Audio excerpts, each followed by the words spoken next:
We'll call the meeting to order. Thank you. See, I don't do this all year long. I pledge Allegiance to the flag of the United States of America and to the republic for which it stands, one nation, under God, indivisible, with liberty and justice for all.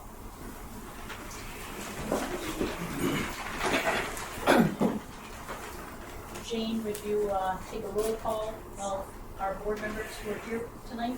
Walker? Here. Overgaard? Here. Simmons? Here. Beaverstein? Here. Shute? Here. Horsey? Here. Will? Here. And everyone, you have an agenda in front of you that you've had a chance to review. And does anyone have any changes that they would like to make?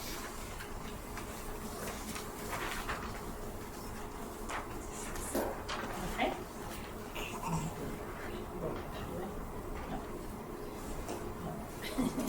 All right, so now so motion to approve the agenda. Can I have a motion? I'll make a motion to approve the agenda as presented. I'll support. Thank you. And all in favor, say aye. Aye. Those opposed, same. All right. Motion passed 7-0. Okay. And this is our organizational meeting that we do every January according to our bylaws, and that means that the first agenda item is to elect officers, and I'm going to open that up. We'll begin by opening up a nomination for president of the Galesburg-Augusta Board of Education. Are there any nominations? I'll nominate Diana Walker as vice president of the GA Board of Education.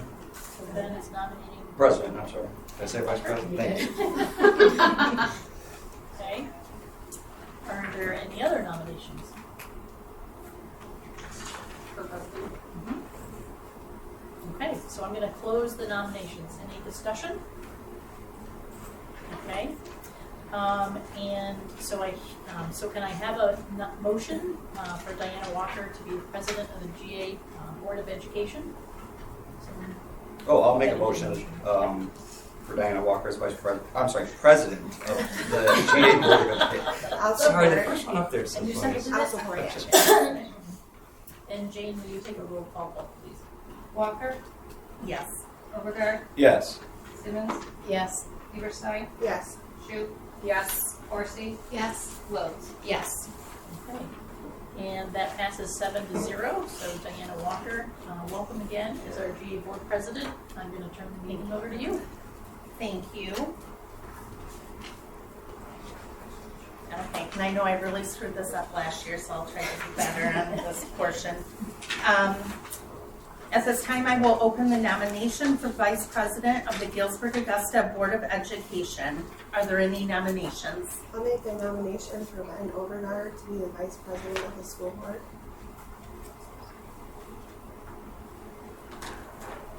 Are there any other nominations? I would make a motion to nominate Krista Simmons as the vice president of the Galesburg-Augusta School. And any other nominations? Okay, so I'll close the nominations. Any discussion? I'm sorry, I can't speak for Ben, but I do know that Krista's put in a lot of work in her certifications, and she's attended a bunch of school board events that I'm sorry, still catching up on my lingo. What is it? The MASB. MASB. So that's my reasoning. Any other discussion? Okay, so we'll do two separate motions then. So do I hear a motion for Benjamin Overgaard? I'll make the motion for Benjamin Overgaard to be the Vice President. I'll support.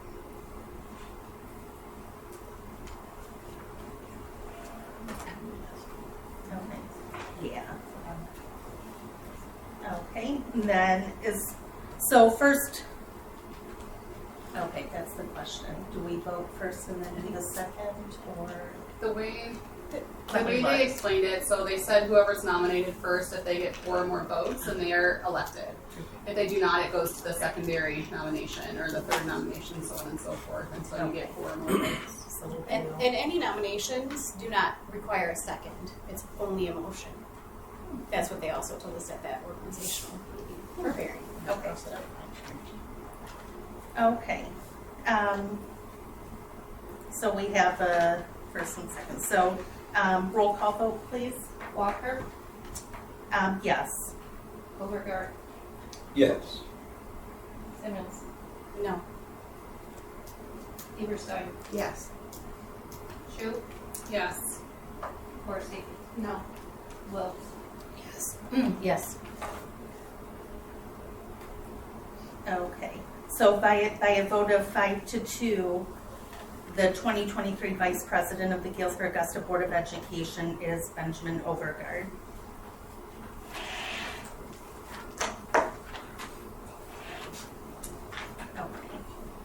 At this time, I will open the nominations for Treasurer of the Galesburg-Augusta Board of Education. I would like to nominate Jessica for treasurer. Jessica Eberstein. Thank you. Any other nominations?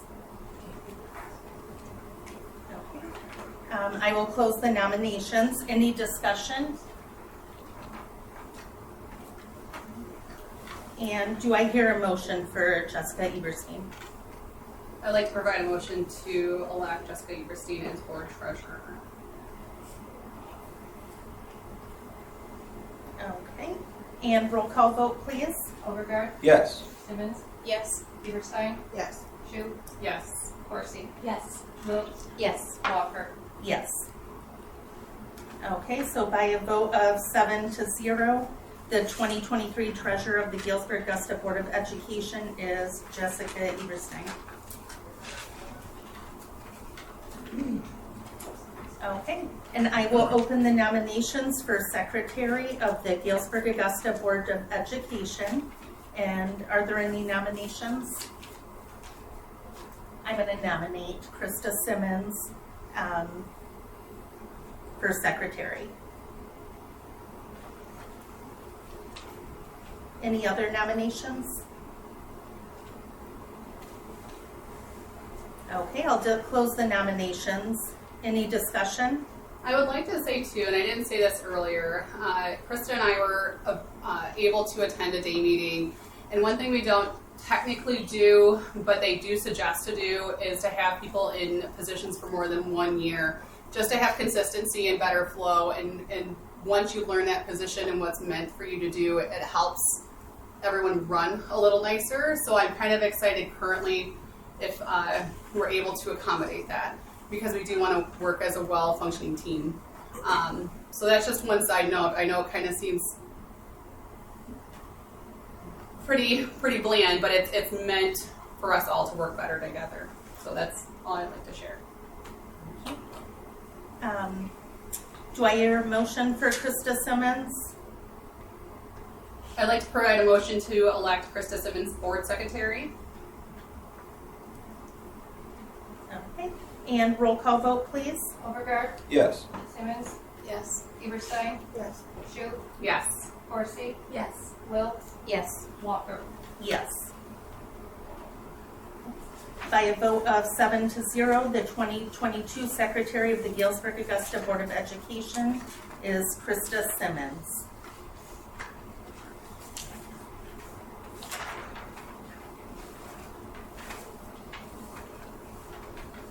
Okay, so next we'll move on to 6, which is the consent agenda. And the consent agenda is the approval of meeting minutes from December 12th, 2022, approval of accounts payable in the amount of $737,808.31 for the month of December 2022, approval of the treasurer's report dated December 31st, 2022, with a balance of $17,614,433.20, and the approval of new hires and transfers resignations. Yeah, so just really quick, I want to introduce to everybody Lara Soper. Started last Monday, right? So this is her first opportunity Yeah, we're excited to have her. She's a good fit for central office. And then I'll kind of go backwards, I guess. Mr. Jones is filling in for Ann Quartermain, who retired at the end of December. And he's been a permanent sub for us, so we're glad to have someone in there. And he's been in there before, and I know Lindsay's given him lots of support, as well as Amy Pratt, who is the math specialist.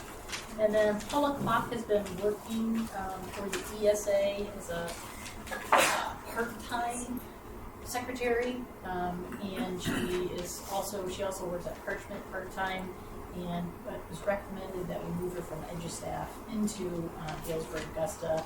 It's all about that whole retirement thing. She's already retired, and it's just for reporting purposes. So she's joined us officially instead of being through EduStaff. So, and that's it. Okay, could I have a motion, please? I'll make a motion to approve the consent agenda as presented. I'll support. Okay, roll call vote, please. Overgaard, Yes. Simmons, Yes. Eberstein, Yes. Shu, Yes. Horsey, Yes. Wiltz, Yes. Walker. Yes. Motion passes 7-0. And I just realized I haven't been using the microphone. I'm sorry. Oops. I know I'm loud already, but so next up under 7 reports is community input on agenda items only. Can we check see if anybody's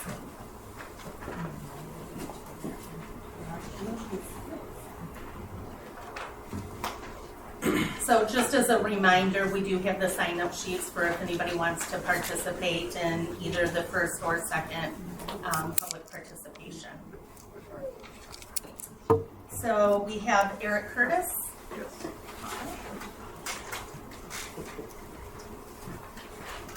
Hello. Just a couple questions that I'm sure Philip will probably go over, but I had some questions actually from our membership about this sheet and then the fund balance sheet. So our exec board looked this over, and if you guys are going to go over the tech devices, I thought we weren't purchasing any more tech devices. That may have been a wishful thinking. I'm not sure. The $20,000 more in legal fees, if they can explain what that's for. And then I'm personally frustrated because I went through the process of our school board privatizing our custodial and transportation. And it's really frustrating to see that we're increasing costs year after year with these privatized services after we fired local residents off of these jobs about 8 years ago. So it's frustrating that we have lower, the custodial, the two that we have at the high school are wonderful. The level of cleanliness and follow through since we privatized custodial is pathetic. It is pathetic from what we had to what we have now. And I don't know what the difference is in cost from when we privatized until now. It better not be close, because we're definitely not getting the money that we're paying for either service. $44,000 increase for Auxilio. It isn't even in Michigan. We're spending our taxpayer dollars out of state. So, question about that. The other question I had, and I've asked this a couple of times, our budget used to be, before ESSER, was like $11 million, and now it's like $14.5 million. What's the plan as a board going forward once that ESSER money goes away? Are we going back to an $11 million budget?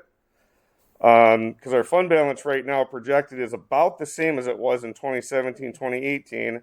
At that point, our fund balance was 19.5, and now it's 13.9. So it's the same amount of money. We still have $2 million laying around in our fund balance. Laying there. So clarification would be appreciated. Thank you. Thank you.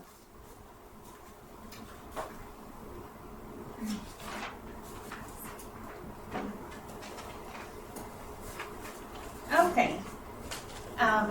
No, that was it. So next up under reports is B, celebration, the above and beyond. Someone does have a signature. You're good.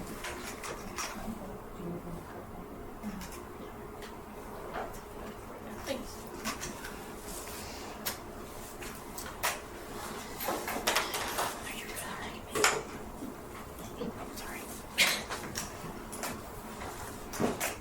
Yes, when you broke it up.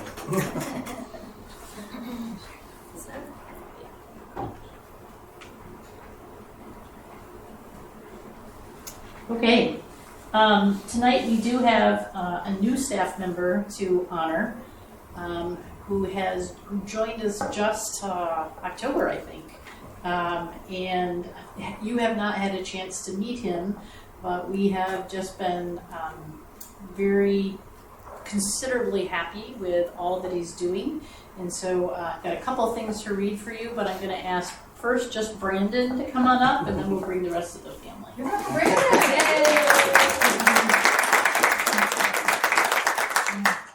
So I actually have two pieces to read. We'll first start with Brandon Mitchell. Actually began working with the district as one of our 31-6 counselors.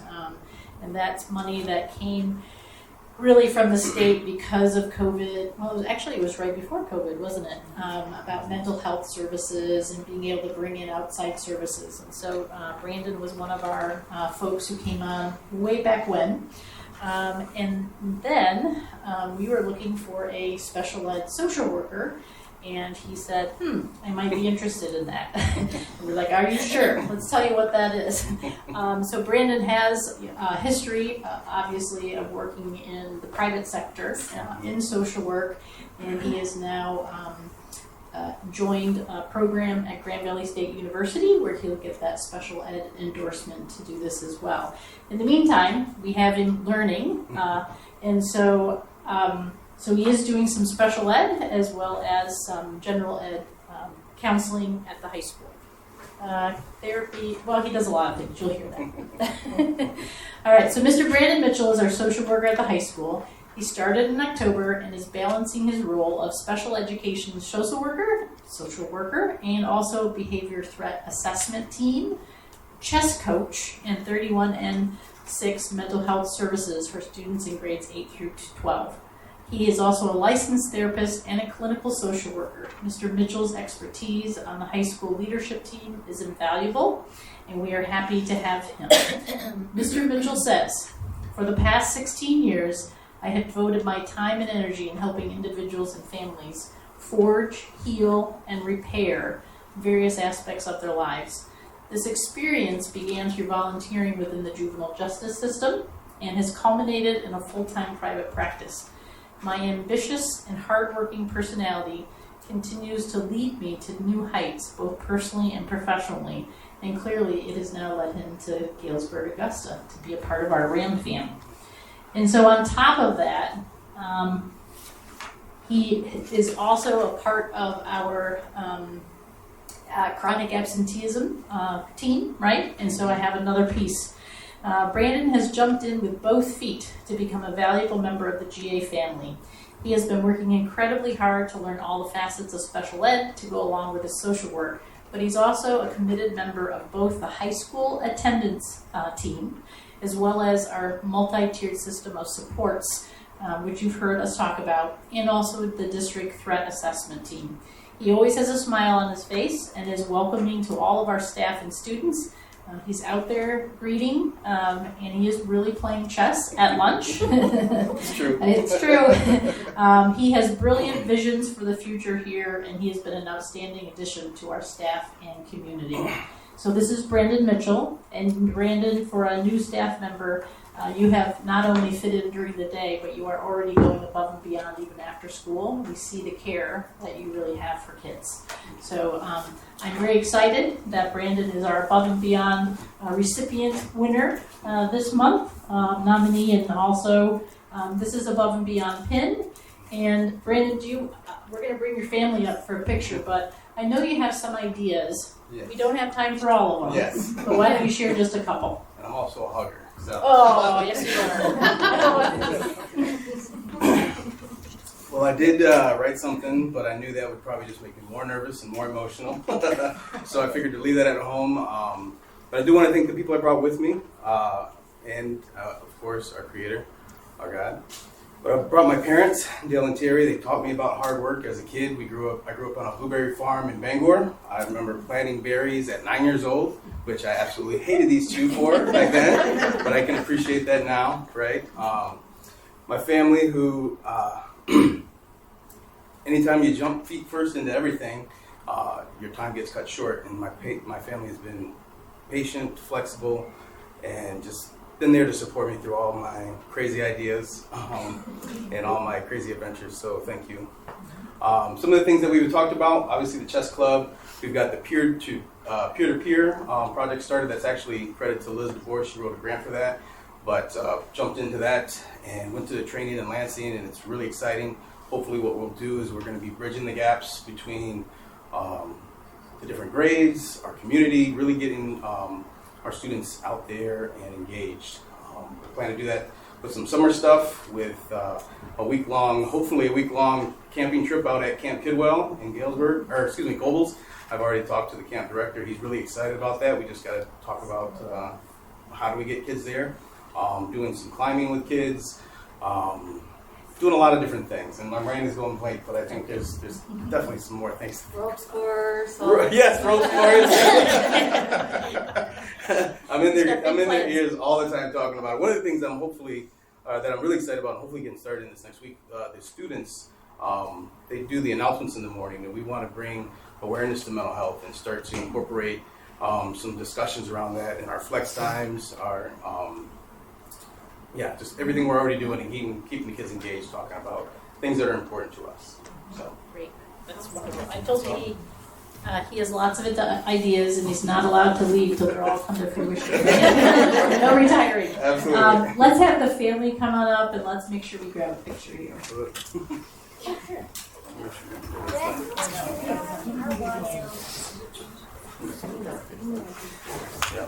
right. Let's come over here and get the skulls out of it. Somebody want to hold that certificate? There you go. Do you want to Open it up. open Are you it getting in there too? so they can see it? Yeah, this one. You're not hopping over. Okay. All right, here we go. 1, 2, 3. Cheese. Outstanding. Love it. Good And job. then, All of that, if but we did could, you get just have one? one more with Lindsay and Jen and Janan. Sure. These guys have helped me tremendously learn more about IEP and the school system. No. He's got Come on. two phones. And Janine is credited for bringing him on in the first place, so she gets to pick who goes. This big old family.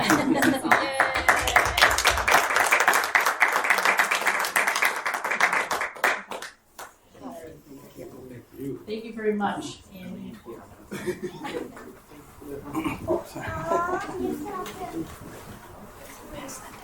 yeah.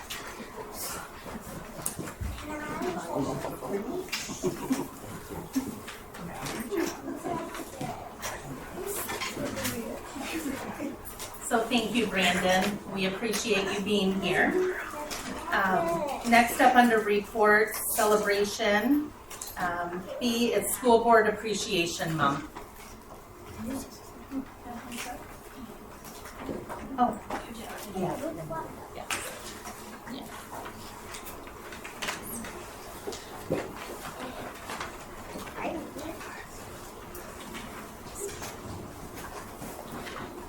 So January is Board Appreciation Month, and every year we try to honor our Board of Education and And this year, we hope that you'll like your little gifts that are inside the bag. And I'm actually going to demonstrate what those are. Let me put my glasses back out. Some people think, I can't remember who told me, that one of their relatives or something thought that Board of Education members made thousands of dollars. And of course, that's just simply not true. They get a few dollars for every meeting, up to only so many meetings, and then there's a lot of work that has to be done. Board packets can be 30 to 50 pages long. Meetings at our committee of the wholes or subcommittees where you're learning new information and having to make sometimes some really big choices for students. That is no easy task, and we certainly appreciate in many ways your volunteerism for being a part of this board. And we want to welcome our two newbies. So we have two people who have joined as a new trustee to the Board of Education. Laura Wilkes is a new trustee, and so is Christy Corsi. And I also want to call attention and congratulate Diana Shoup and Diana Walker for being reelected and also continuing to be on the board. All right, so we have a couple of special gifts for you. The first one, right? Thank you for your commitment to our students and community. I'm actually pulling a Sean Sportella, I think. This would be, he's really good at this stuff. We really appreciate your dependability. It is incredible. So,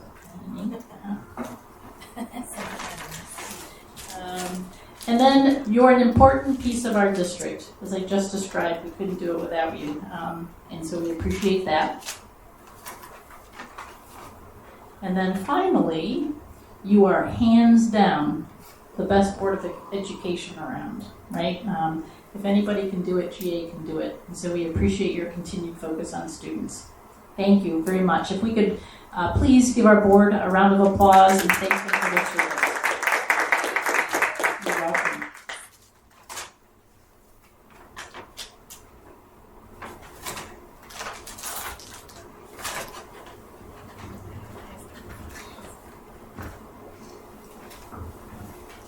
Thank you.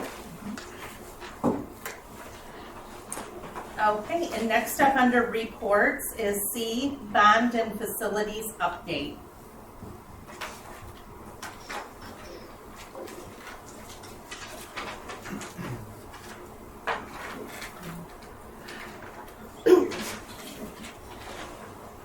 I just thought, can you hear me? Do I have it on? Yeah. Yes. There. There we go. Because a couple of these updates deserve a picture, I asked Nicole if we could throw it into a PowerPoint. I always forget it's a little hard to see over on the right, so if you want to move, you may. So most of this, some of it is an update on what the decisions that have been made about turf colors, etc., bleachers. We have a meeting, I think, the first part of December or such, where we pulled the committee quick together because there were some decisions to be made. And then I also want to share some information that we got as we traveled around to look at multi-purpose flooring. So it's not a lot, but I thought it would be easier in a PowerPoint. So the final markup of the field, as you can see, we went with this type of font. It's a pretty common font that a lot of high schools, colleges go with. And we'll have the GA in the middle. And I think one thing that's missing from this, though, is the circle around it. I just realized that. There is a gold circle around it. And then if you notice, we have Galesburg-Augusta in the one end, and then Rams on the other. The committee really wanted more gold, and so I think it looks really nice with the gold. And we also did decide to add gold to each of the sidelines. That's the area where the athletes need to be. It kind of tells if there are reporters or photographers that they have to stay out of that long rectangular space. And then it'll be a little harder to see, but at each of the ends, there are gray lines that are for the soccer lines. There we go. And I think that's about it. It's actually, you gotta think of it as kind of turned around because the GA is actually facing home. And so as you think about it out there, it's actually gonna go that way, and the white is where the high jump is. And so that's why it looks white like that. The other thing you'll notice, and I'll show you an updated picture, is that we did go with a watermelon for the turf, which means we have a little darker green and then a little lighter green. And you can kind of tell that. And then this is Maskell Field in turn, and so this is where we've honored the late Coach Maskell. The field is named after him, and his lettering is in gold. And then, of course, we have the Rams, the guest, and the bottom is still open for if we get a large donor. We really haven't determined what that means. But if that happened, or if we have several donors, then those signs can be put up there as well. Okay. I'm just going to kind of, so just to give you a sense of colors then, I wanted to, so we have field green is the darker green, and then you can see from the other square where it says field lime. I don't think it looks that limey, but that's the name of the color. Again, those are in the conference room if you'd like to see them. Did we written them down? No. And so those are the colors. The color for the red is actually called crimson. And then we have the gold for the lettering. And then the gray is what is for the soccer lines. And then, of course, the white that you see. So those are the colors that are ultimately going to be on that field. And do you have questions about that before I go on? So I think the next one we're going to go to switch topics. All right, we're going to go to the bleachers now.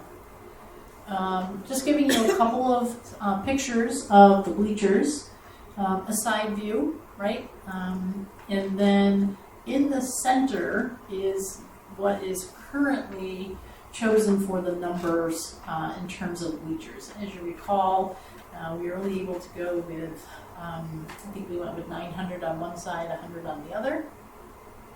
And then the next one shows what it would look like if we are able to afford the additional bleachers. A little section would be added onto each side, and that would put us over 1,000 on this side.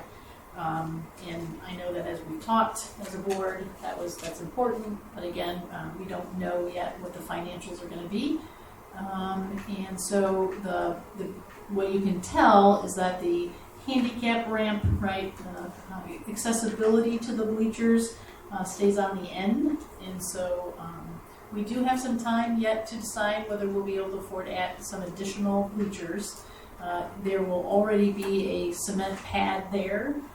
If we can add them before we're finished constructing, that would be great, but we do have some time to make that decision. It doesn't have to be made now.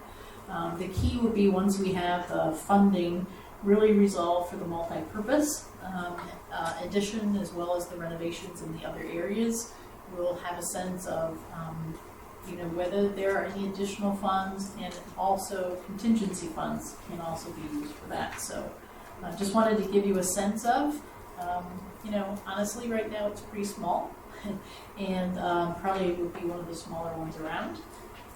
Unfortunately, inflation has taken its toll, so we'll see where we end up, and so we'll keep you apprised of that. Okay? We did get the bathroom approval. Yes. Yep, we have the permit that says that we don't have to add any more bathrooms out on the site, and that the bathrooms in the building are close enough that they qualify. Okay. Yep. So we can add the additional bleachers without having to build any more bathrooms. Yes. I was just curious if we had a reference for somebody that was comparable in size to the stadium. For the one in the center, I don't have a I meant reference. more like the seating wise, I guess. Oh, so the one on the right, if we can add those, we're a little bit closer to what we have now. Oh, okay. Yep. Mm-hmm. So I was thinking that, and maybe we don't have, because I know we talked about adding, it was 272 seats, I think, is what they had talked about with the price. That's not a for sure yet then. that is the right pricing. The question is, until we actually get the multi-purpose dollars set, so once the bids go out, and I'm going to tell you a little bit about the multi-purpose here in a second, but once the bids go out and we get them in, if we're under, now we know we've got some extra funds. If we're over, we're going to have to, peel back on that project as well. We've already tried to peel back quite a bit so that we won't end up in that situation at this phase, because we're in design development, almost at the end. But until that happens, we can't pull the plug on it. We can't say, yes, let's go with it. Because it all depends on that overall budget. I know that you've talked about wanting it for sure, that it was one of our priorities, and which I think we all agree is important to do. So, Thankfully, it's flexible when we can do it. yes. So Yep. that is the one thing that's nice. So if we have the cement It is pad there. flexible. Yep. All right, these are not what our bleachers are going to look like, but I am kind of showing you a couple of things. The last time we got together, I think, this was it wasn't the board, it was the actual athletic facilities team. I think we're all three of you there, Jessica? Okay. So they'll recall that we had to talk about colors on the bleachers. We kind of went a little wild, added a lot of colors, and then we sent it off to Shelby at Tower Kingster, who is the color guru, and she kind of thought we needed to peel back a little bit, and so that's why we love Shelby. So so there might be a few changes, the three of you that you. So Shelby definitely thought that we should make the front panel in front of the bleachers black, so that we don't have to worry about matching that crimson. Because colors are going to change, etc. But instead make the crimson line at the top of that, so that is there. And then the actual colors, she felt that going with too much gold was a little over. And again, you have to worry about all the matching over time. So the recommendation is that on the steps, so that they stand out, we're going to go with, you can see kind of the bottom square. And I'm not going to be able to read it, some kind of silver. So it's a little bit darker so that the stairs will pop out. People will know where they are. It's for safety. And then the fascia of the bleachers will be that gray, that slate gray that's over there. And so that will be on the front of every bleacher. And again, they don't actually render them exactly our colors, but I was trying to help you take a look at what that would look like. And then as I go to the next one, maybe.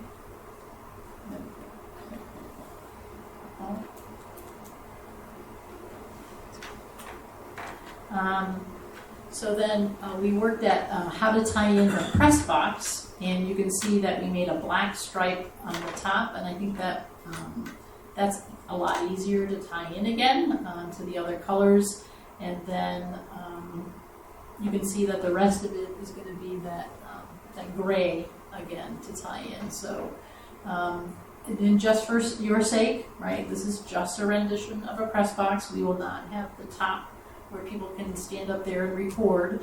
We felt that that was an additional expense that we didn't need. Not a lot of people use those anymore because they record right out of the press box. So it's going to be nice. It's going to all look well. I know you can't see the whole picture of it, which I know, but we will eventually, right? It'll get out there and we'll see it. So that's the press box.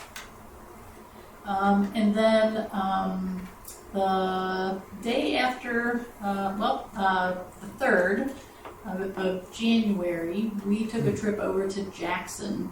This is Jackson High School that you're seeing in that video. They actually filled in a pool and made it a multi-purpose addition. And except for the bleachers, it is about the same size that we will have. It's almost identical to the size that we will have for our multi-purpose facility. And we wanted to take a look at some different kinds of floorings. And so I'm going to show you a little bit of what that is. And they are using it currently, obviously, for wrestling. They've got their mats down. But you can see the picture over to the right. I know I can't. Can you make that bigger? That is in they have 2 elementary schools. Their gyms are the same format, the same type of flooring.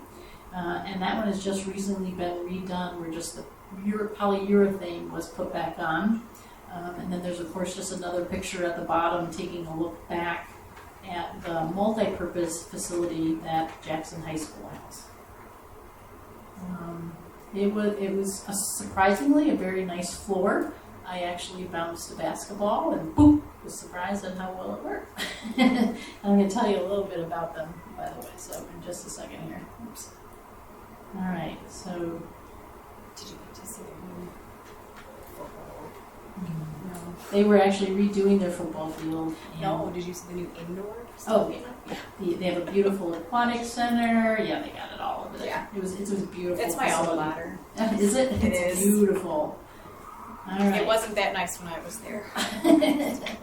And they built onto the I'm old, proud which of makes them. it very Yes. unique. So this is called a PolyTurf Plus, and it is the one that they're recommending we go with is one that is, in fact, I think it's the only one that is actually certified for athletic use. As you recall, we worked really hard to make this a multi-purpose facility. And so the one that, the information you're going to see is the kind that is pretty much created for like 50% multi-purpose use and 50% athletic sport use. The nice, and you can tell some people, you can pick your own colors, right? So we can pick color, and that color has not yet been picked. You can have lines on it. You can choose not to do too many lines. You could have a big ram in the center. All of that, of course, costs more. But at the same time, some people are asking why not go with the wood. And as you recall, the wood floor that we currently have, we have softball practice on it, and it makes sense. In addition, if we're looking at other ways to use this floor, this is the floor that won't scratch. This is a floor that you can pull things, heavy things across.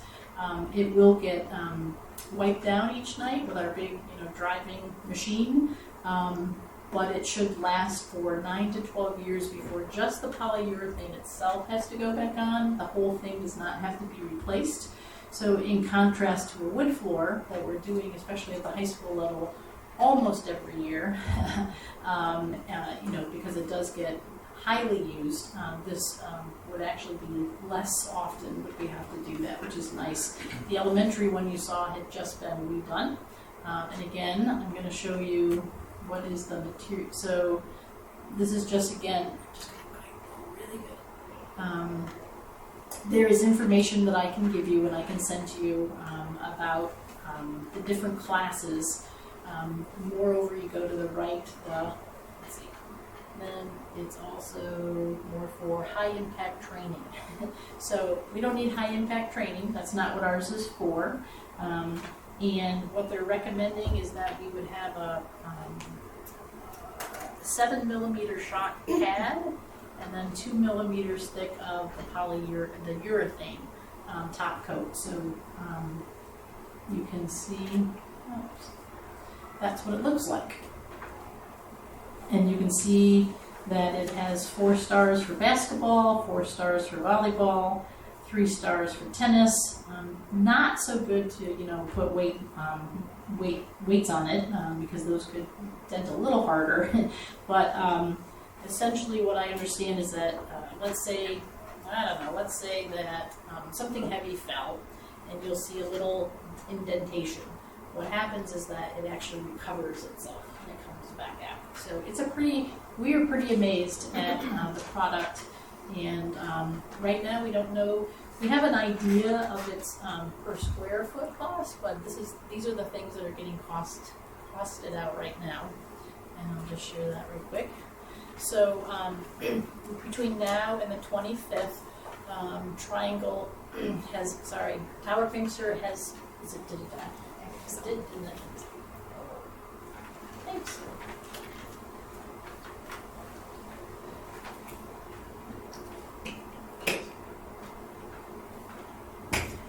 So we're just finishing up design development. It's going to be handed off to Triangle, I think this week, the end of this week, and then they put the costs together for it. So, I don't know why I just did that. I want to restart it, but I will.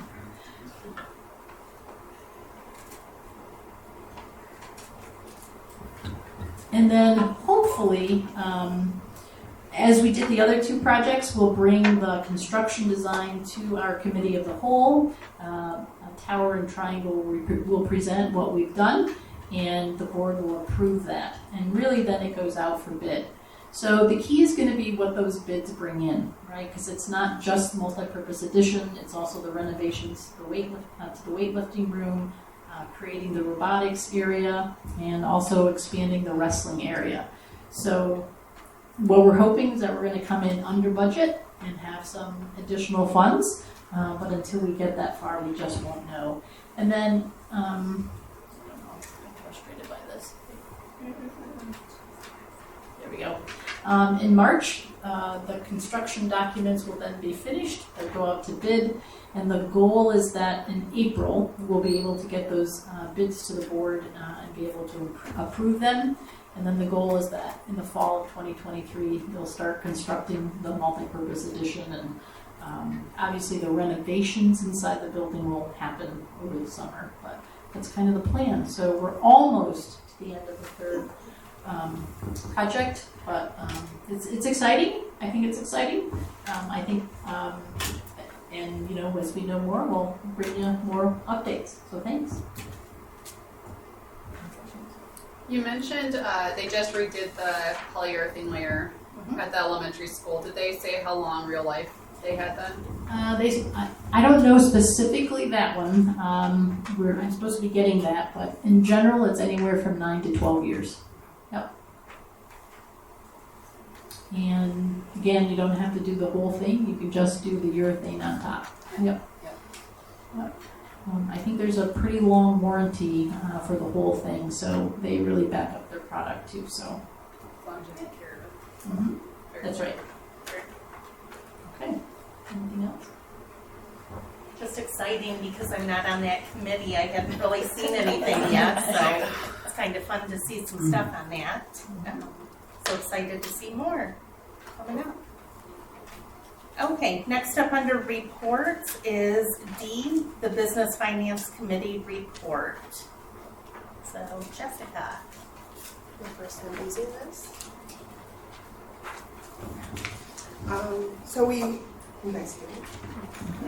A draft budget was amended for the 2022-2023 school year. It was presented at our meeting. Philip shared the changes in revenues coming into the district this school year and adjustments to expenses such as the one-time ESSER funds, increase per pupil funding, and increase in property taxes. Settlements, increases in transportation and maintenance costs to the district. We still have not recovered the loss of the students since the pandemic. So we reviewed the rates, the attrition rates were in our packet, and they're in your packet to review. We discussed the loss of revenues due to the loss of students, the ESSER funds used to address learning loss, and how one-time ESSER funds have been able to keep the budget whole despite the loss of our student enrollment. Presented was the structural deficit in the district will take into next year should student enrollment and funding stay the same. The committee discussed some primary ideas for producing savings for the district next year. Any questions? Thank you, Jessica. Next up under reports is E, 2022-2023 budget amendment. Good evening, board. Whoa. Introduce myself for the two new board members.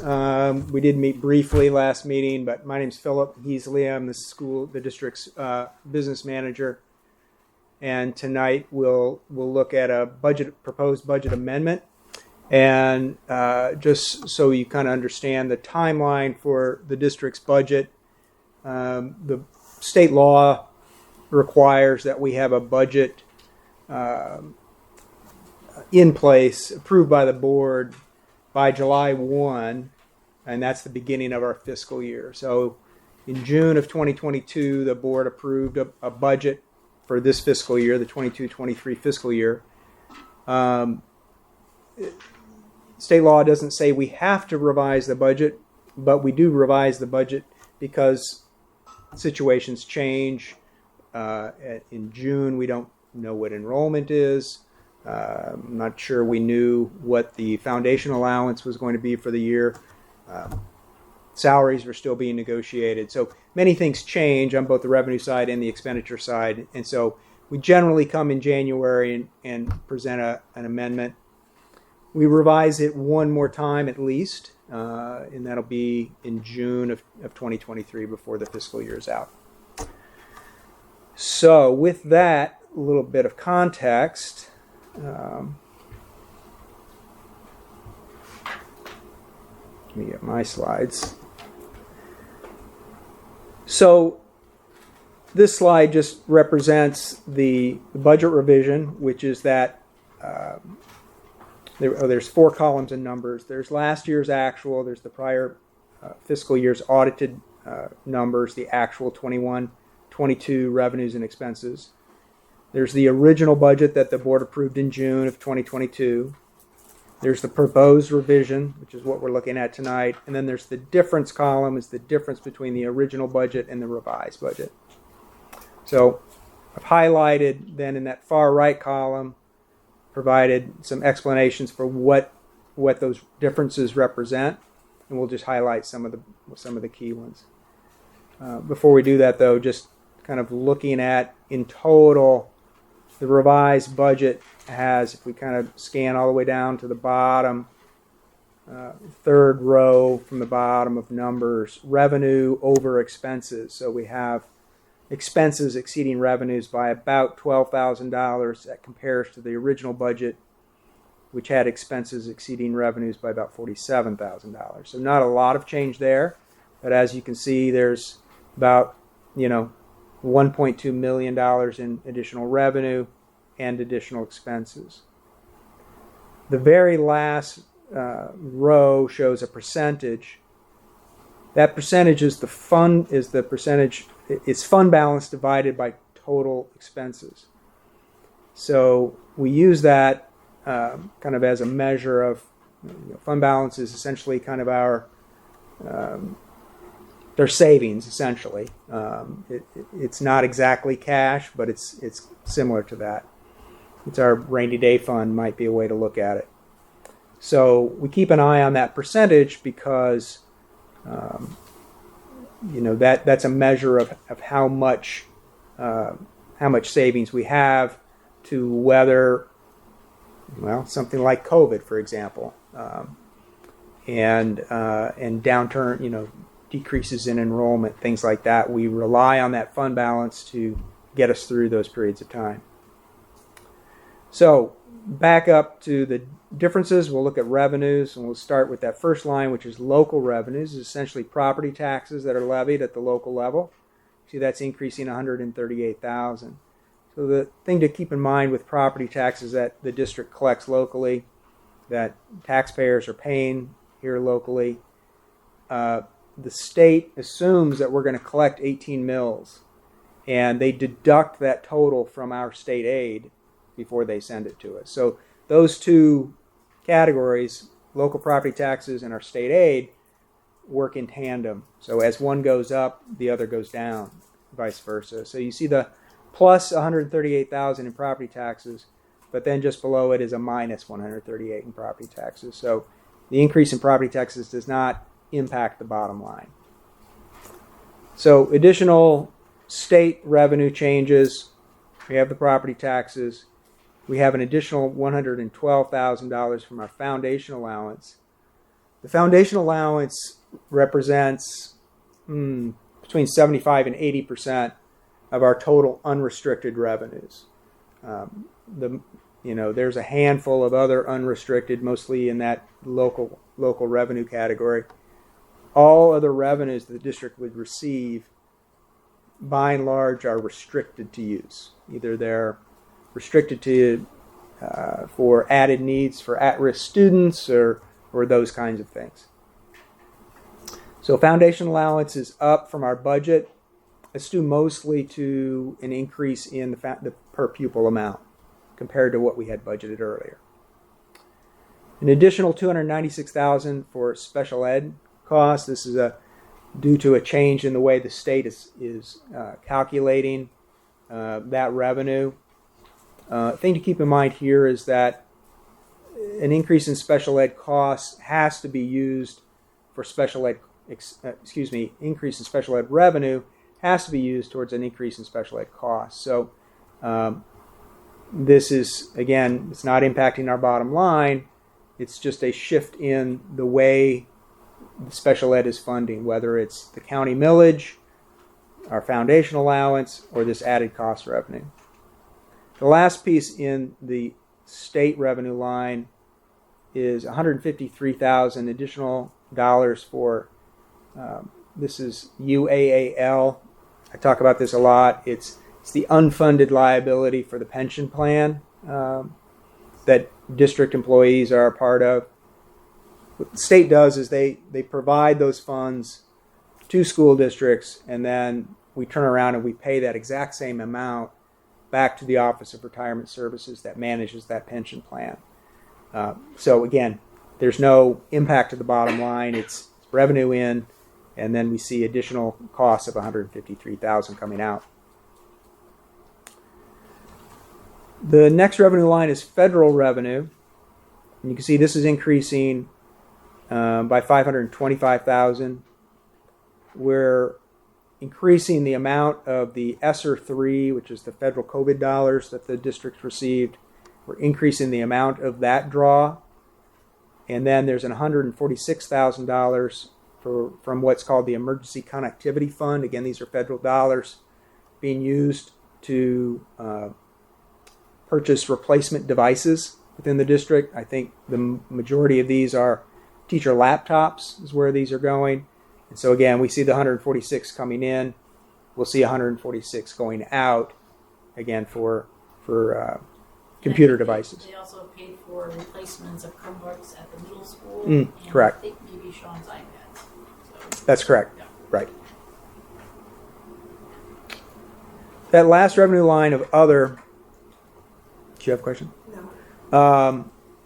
This is where we account for kind of other sources of revenue, particularly revenue from Kalamazoo-RESA through millages, special ed millage being a big one, but also the enhancement millage, which is coming up for renewal, is included in there.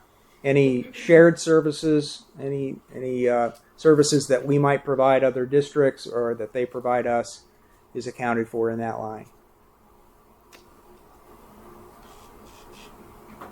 On the expense side of things, keep in mind that, again, when the original budget was compiled... Oh, go ahead, Diana. I was just going to ask for you to give the quick question, but for people that may not know what the foundation allowance is currently and what the increase was maybe over last year, Yep. just as an idea.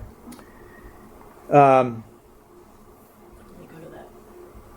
Oh, Yeah, is I that don't- later on? I Sorry, don't you can think wait. I was just checking because I don't think I have the slide. So the foundation allowance currently per pupil is $9,150. I'm sorry, what was the other part of your question? Oh, do we know how much of an increase it was over last year? $450. Yep. And I probably will start providing that slide because the last couple of years the increase has been, the prior year was $589 per pupil, and this year it was $450. If you look back 10 years, those are definitely anomalies in terms of the amount of the increase. Prior, we had, I think in 2012, 2013, 10 years ago, it was a reduction in the foundation allowance of $350. Then it was several years of about $150, maybe up to $200 per pupil. The first full year of COVID, we had no increase in the foundation allowance. And like I said, 2 years ago it was $589, and then this year is $450. Thank you. So again, that original budget that we see kind of in the middle of the numbers there, keep in mind that at the time that the board approved that budget, none of the contract negotiations were settled. We did not know what our foundation allowance was going to be. We didn't know what our pupil count was going to be. But on the expense side, much of this $1.2 million increase in expenses is related to wages and benefits. The first line is basic programs. This is the biggest single line item in the budget. You can think of this as classroom expenses. Anything that happens within the classroom, the cost is accounted for in this line. So of the $412,000 increase, about $304,000 is represented by an increase in wages and benefits. And again, we see that UAAL cost at plus $71,000. That's that portion of that revenue that now is being accounted for in the expenses. Added needs, the next line, this represents instructional services to students, but it's over and above the basic instruction. So it's our Title I grant, it's our at-risk grant, where we're providing additional needed services to certain populations of students. Again, we have wages and benefits increasing. This is where special ed costs are accounted for, so you can see special ed supplies and curriculum, an increase in that budget, and then again the UAAL. Those two lines, if we had an adult education program, that would be accounted for in here, but those two lines represent the instructional side of the budget.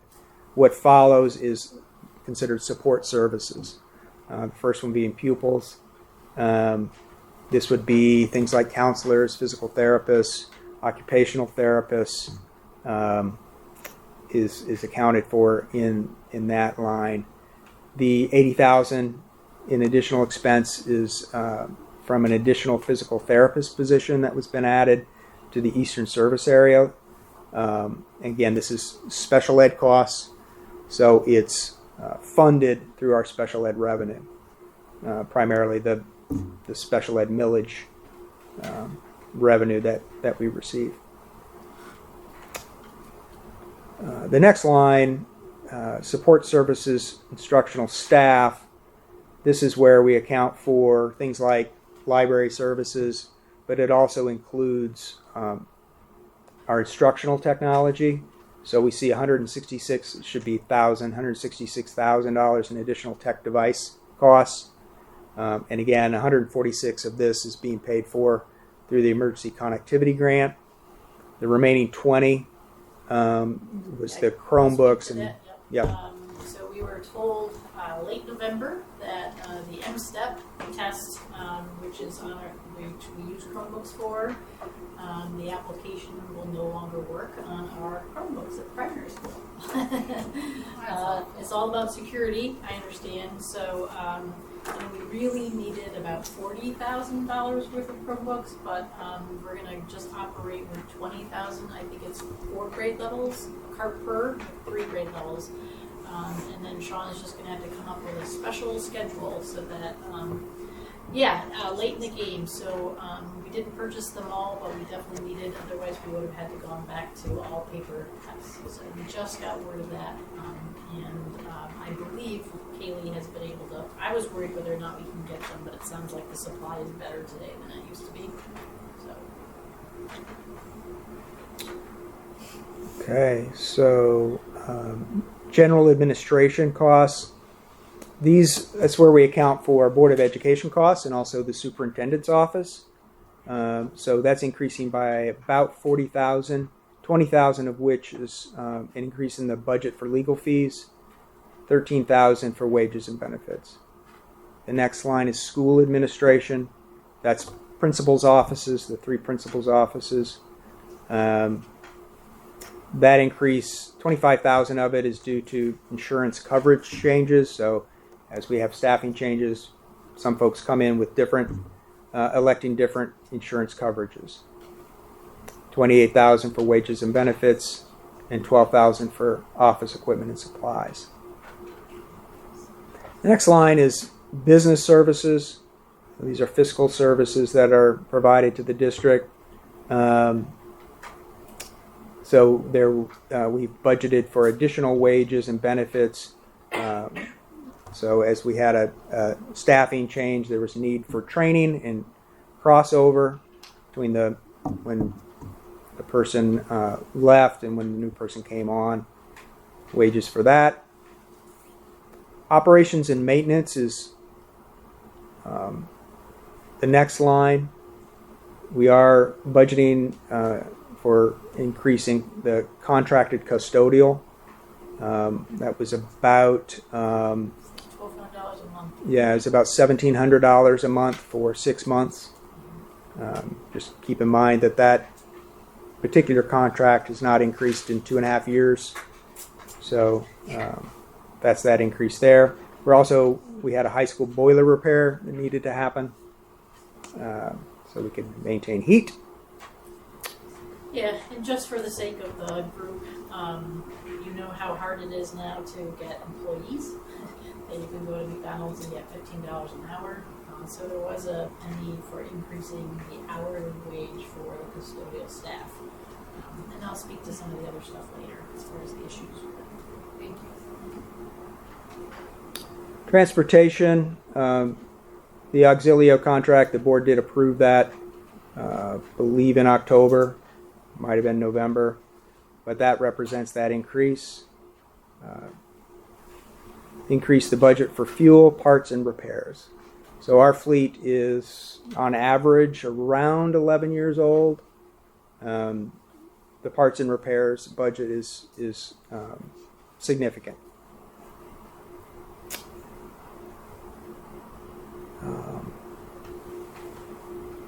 The next line that has a significant adjustment is called Other Support Services. It's primarily athletics is what's accounted for in there, our athletic program, and that increase is due to increase in coaching costs. Any questions on the expenditures and any of those adjustments that we're making to the original budget?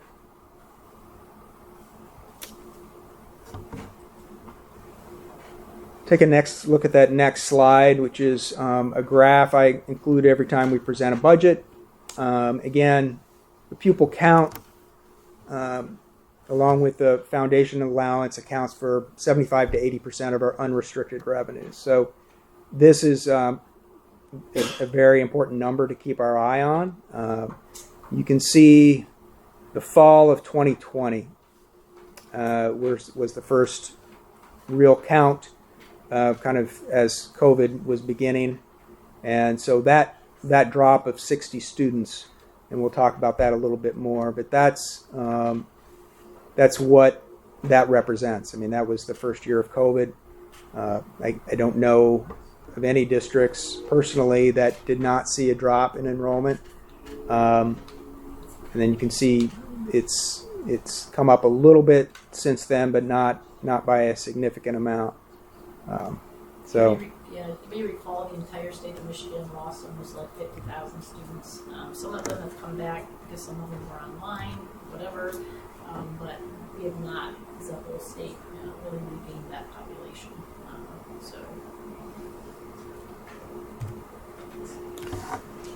The next graph, the next chart table.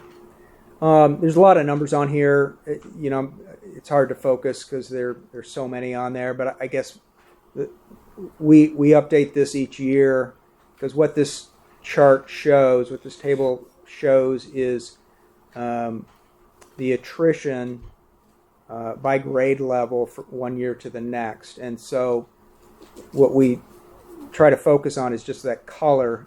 The cells that are green indicate that we've either maintained or increased enrollment from say kindergarten to first grade. So kindergarten in the prior year, first grade in the current year.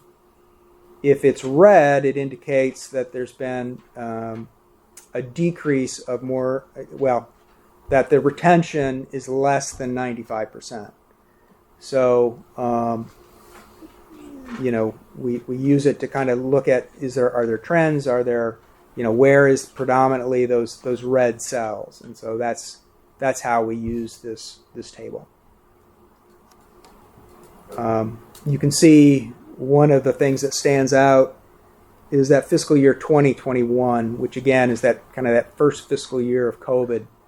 And you can see, we've got cells that are red that historically had not been red. And so that's just an indication of kind of that 60 students that did not come back that year, where they fell. This next table gives us a sense of kind of the revenue impact of those 60 students. And so what I've done here is I've said, okay, what was our count prior to COVID? So fall of 2019, you can see our fall count. You can see the blended count. The blended count is what the state uses to calculate our revenue. So it's a blend, 90% of our fall count, 10% of our spring count. They blend that together, and that's how we get our blended count. So we were at 116 students. That's our blended. The next fall, we're at, our actual count was 955. Our blend didn't take as big a hit because the state changed the blend that year. They realized, okay, this is going to be a very significant financial hit to school districts. They changed the blend. They actually used some of the prior year fall count and incorporated that into the blend, so it was not as big a hit. However, the fall of 2021, it was back to the 90-10 way of blending the count, and so we're down to 950 for a blend, and then of course this year we're at 966 for our blend. And then the far right column shows you kind of the revenue impact of that change in the blended count from 2019 to current, and the total is about $1.1 million in revenue over those 3 years. Questions about that? Does that make sense to people? The way I kind of characterize that is, all things being equal, if our count had stayed the same over those 3 years, we would have, our fund balance would be $1.1 million higher than it is right now. Again, all things being equal. This next chart just tracks our fund balance, again, which is kind of our, you can think of it as our rainy day fund, over the last 10 or so years. And I've added the orange line, again, is that percentage of fund balance to total expenses. The blue bars are just the absolute dollar values, okay? So you can see that, for example, our budget, in the far right column, is our budgeted fund balance. It's $2 million. However, as a percentage of expenditures, it's less than it was in 2016, 2017. And so that's why that orange line is the more relevant number to stay focused on, that percentage of total expenditures, because our total expenditures have gone up over time, even though our fund balance is higher than it was in 16, 17, as a percentage of total expenditures, it's less. And then I've just added where we've had some increases in that fund balance percentage. I've added some, qualitative information, just kind of give an indication of what resulted in that increase, okay?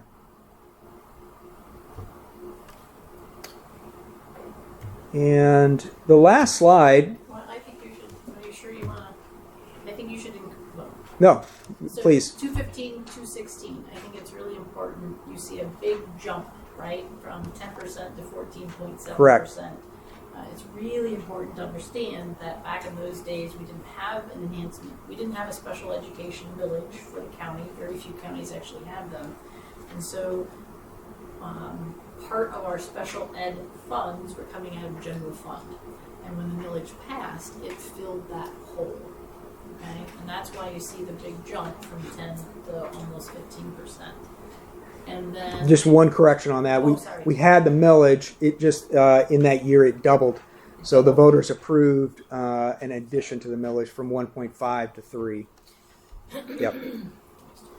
And then the other one where you see it goes way up to 17.4%, that's the year that all the ESSER funds started coming in. So again, there's context to every bar graph.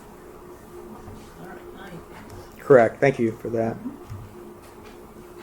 Last slide I have on here is just make sure that board members understand we have roughly a balanced budget.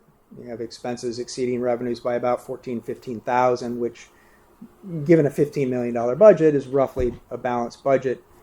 You just need to make sure you keep in mind that the ESSER 3 funding on the revenue side that's included in that budget is $941,000.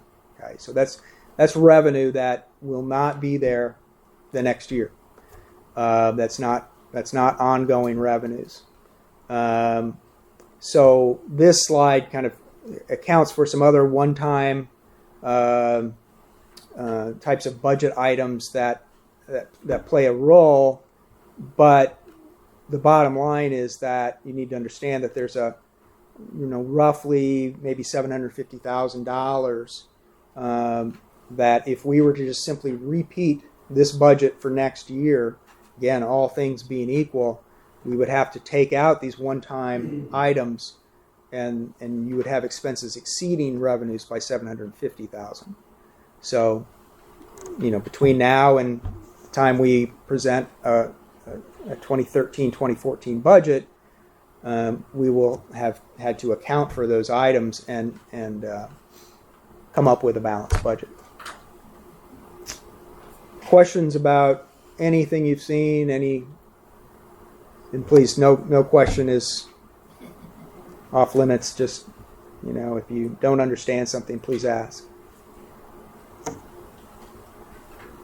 And I would just comment, we've been talking about our student enrollment, right? And that, we've made phone calls, where do kids go, etc. I very much think, hope, believe that out of our strategic plan, I would still not get that right, that our strategic plan needs to have one of these as our goals, right? We have a lot to offer families, and if we could just gain back, out of that 100 that Gull Lake gets more than we get of them, how many of those can we keep in the district? Our elementary has rebounded, right? They've done a good job. The middle school is about where they were, and so I can only imagine that strategic plan is going to need some bullets under it as to, we've done some things already, but we need to keep working at telling our story and getting kids to stay in GA and move here. So.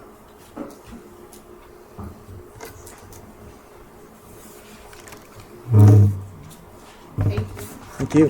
Just thank you, Philip. I know, we met as the finance committee a few weeks ago, and there's a lot of information in the budget, but biggest thing is students, because the more students we have, the more money we have, and to be able to offer more things.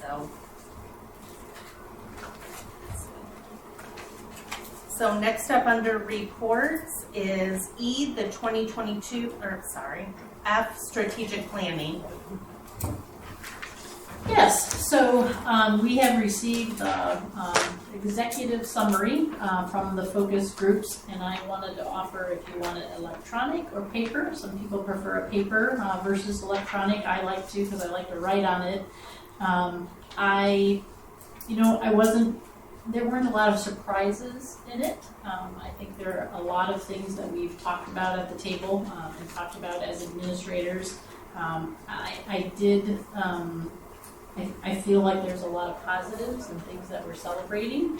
And the one thing I am excited about is Athletics wasn't mentioned much, which means that, you know, all that work from the former strategic plan and then the athletic strategic plan has really been, you know, focusing on the goals, because the last strategic plan really had a lot of concerns about our athletic programming, our athletic facilities. And so you'll get the executive summary. We did have Nick Sigleri come in, and he ran 2 more hours of focus groups with staff. That's not included in this. It will come separate. And he is planning to come back for a 1 hour, maybe 1 hour, 45 minutes to an hour, to really walk people through what's the process, right? So what happens with this, and where does it end up?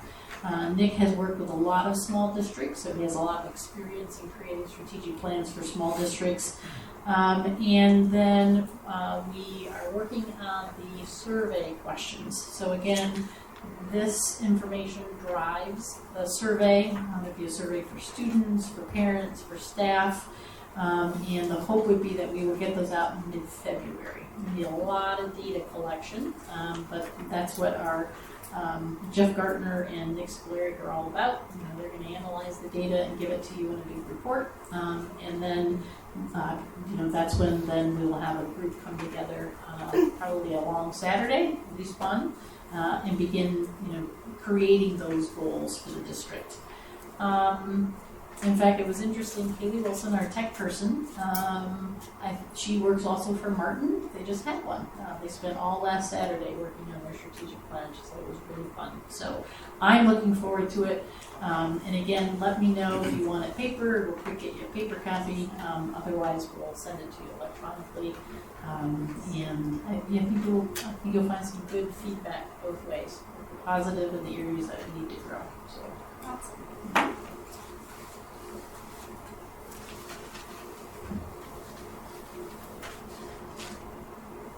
I'm just going to add a real quick just for about the strategic plan. It's one of the most important things as a school district that we do. This is where the community, staff, parents, students, everybody has the ability to give their input on, you know, how the school's running, what they want to see improve, what's going well. So very important. Okay, next up we have 8 business items for discussion, and that's the monthly budget discussion. Philip? Yep. Just come back up here so you can hear me a little better. And again, for our new board members, this is, we present a monthly snapshot of our receipts and expenditures compared to budget. We're also comparing them to the same time period for the prior fiscal year. And so that's really what this is doing. And most times the differences in the rates of spending and so forth have to do with just the timing of when we pay bills. But we do expect that those percentages should match fairly closely. And so my only notes that I've added this month, most months you won't see anything unless there is something needed to be highlighted that maybe we haven't budgeted for and it's a significant dollar amount. But this time I've just added the note saying that, you know, the proposed budget that we just looked at, if we used it to compare our actual expenditures to that budget, not the original budget, then we're very close to our rate of spending in the prior year. So just wanted to point that out. Are there any questions about that report? Thanks.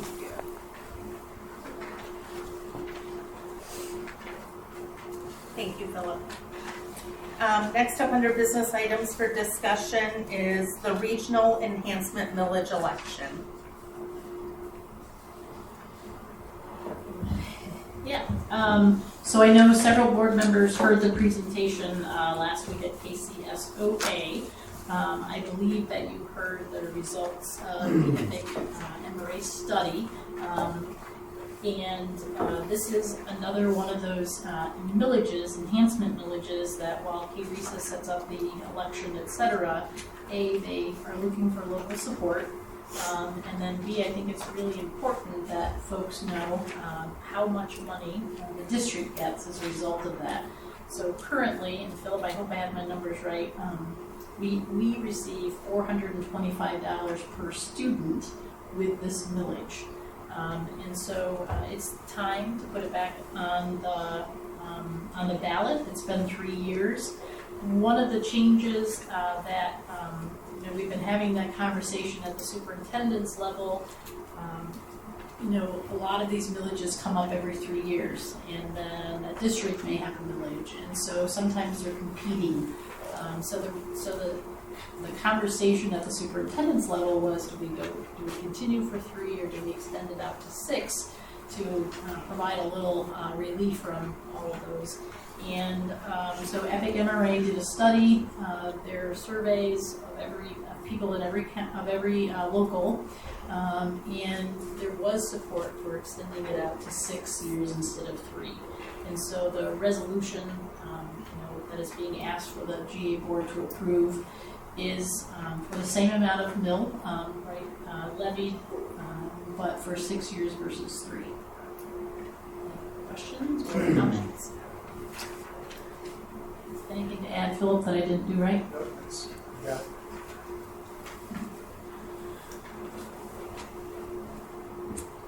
Okay, next up under business items for discussion is C, the 2023 board meetings.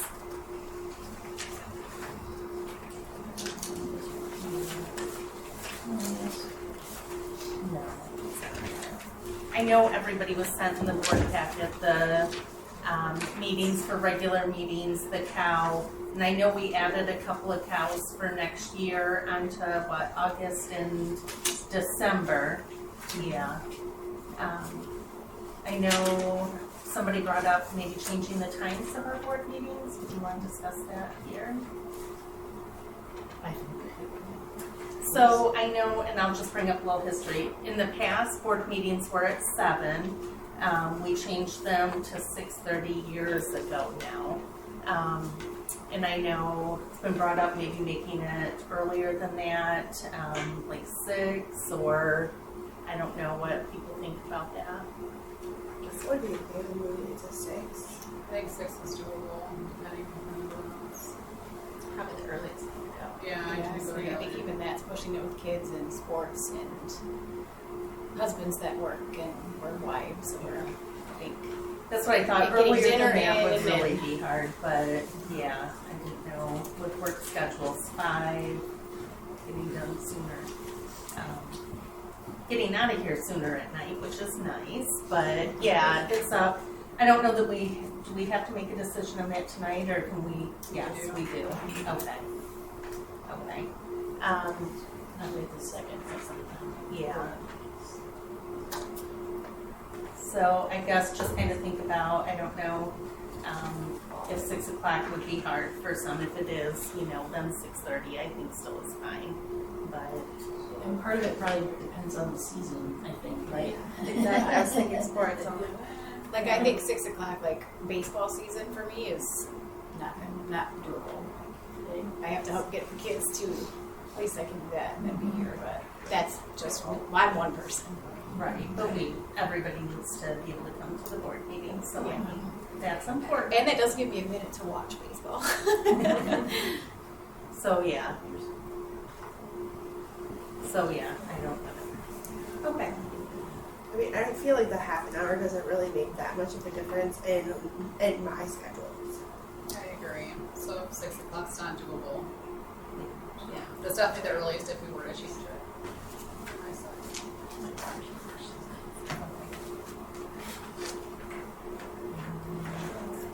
Okay. So yeah, just think about it. We'll vote on it in a little bit, but otherwise, the dates and everything, I think it gave everybody a chance to kind of look through The them. December cow meeting was scheduled at the 7th, and I think that should be the 4th. Oh, yes, it was changed to the 4th. Yeah. Okay. Well, I think Laura sent you out a new one, so it was another, right, yeah. I know we had talked about maybe moving some of the cows to a different day of the week, but it seems like we still landed on a Monday. Did I get that right? Yeah, I think those may be committee meetings. No, this Okay. Yeah. Okay. Okay, so next up, business items for discussion is D, board compensation. So I just wanted to include in the packet the bylaw.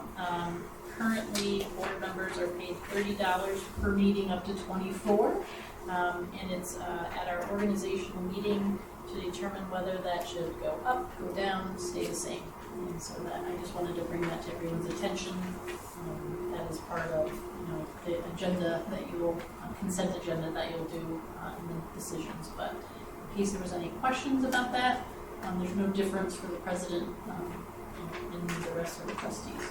Did you say that that amount can go down? Can go We can down. choose to make that less. It can. You got it. And the other piece about board compensation is that Laura has calculated for last year's board members, and so they'll be seeing that compensation soon. Jane's going to process it. And just a reminder, some of you have in the past kind of given it back to the district, but you actually have to take the money and then write a check back. So if there's something that you'd like to, a place you'd like to put it, just let Laura know, and she'll make that happen with Jane. And then the other is to set the compensation for this year. Okay, next up under business items for discussion is committee selection. So I know everybody has in front of them, there's one sheet, not the last one. But there's a front and back to it, so it discusses our different committee assignments, or committees that there are. We have, let's see, like 7 all the time, that meet sometimes more often, just kind of as we need them. Some are more on a regular basis. But then on the back, if everybody would put their name and what their first choice, second choice, and third choice is.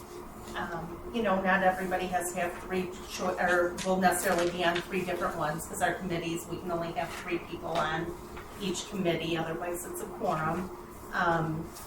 But just think of what one, or which ones you would like to be on.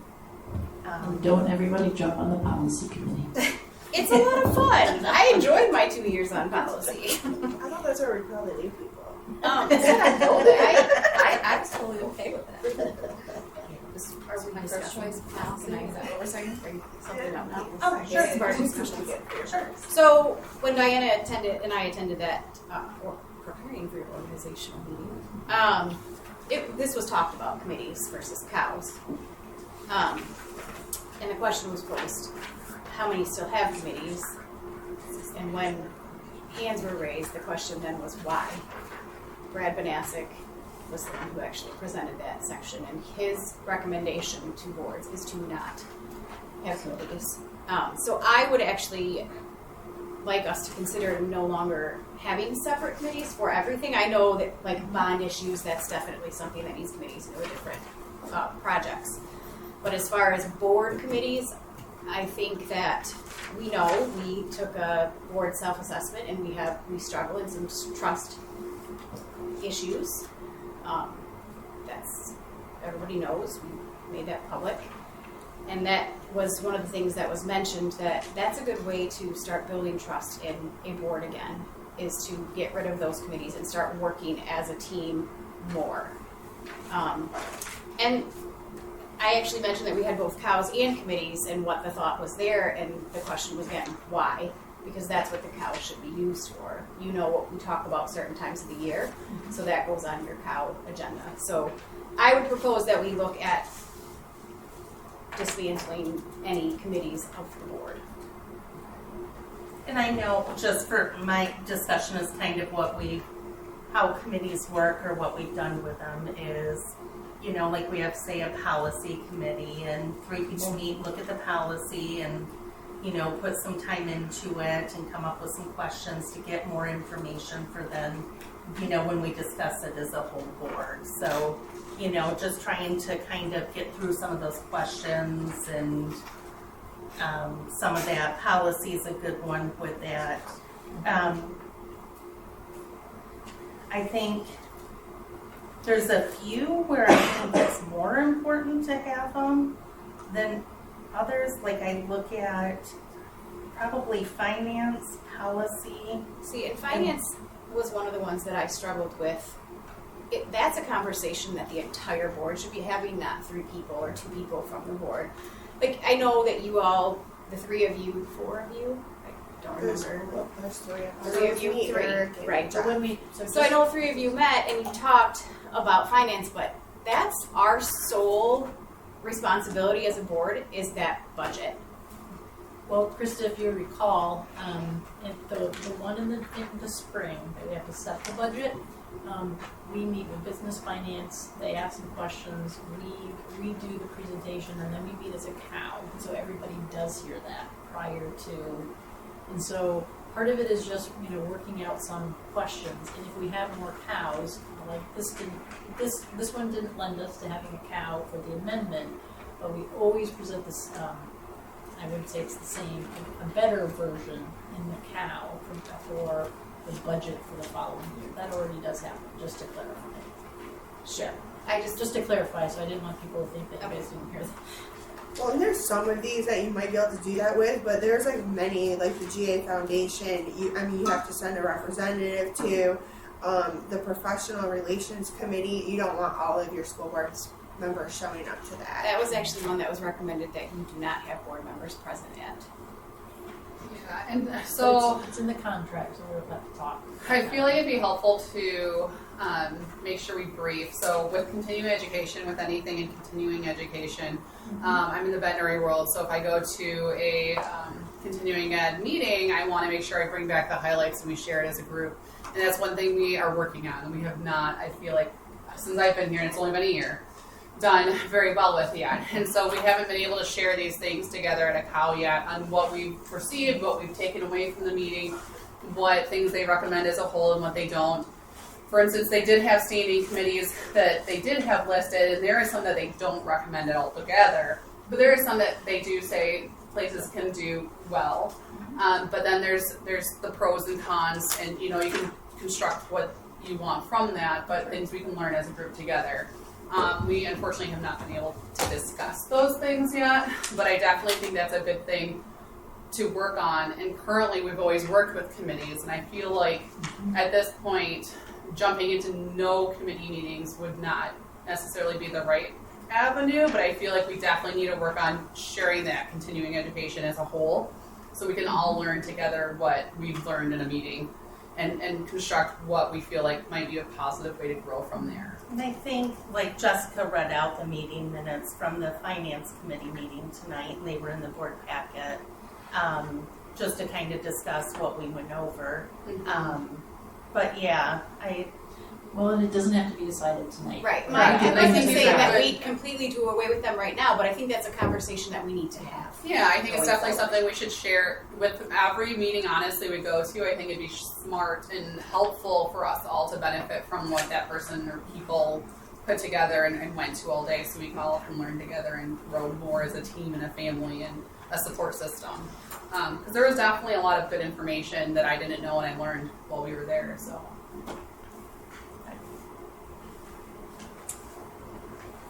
okay. So next up is 9, communications, public participation.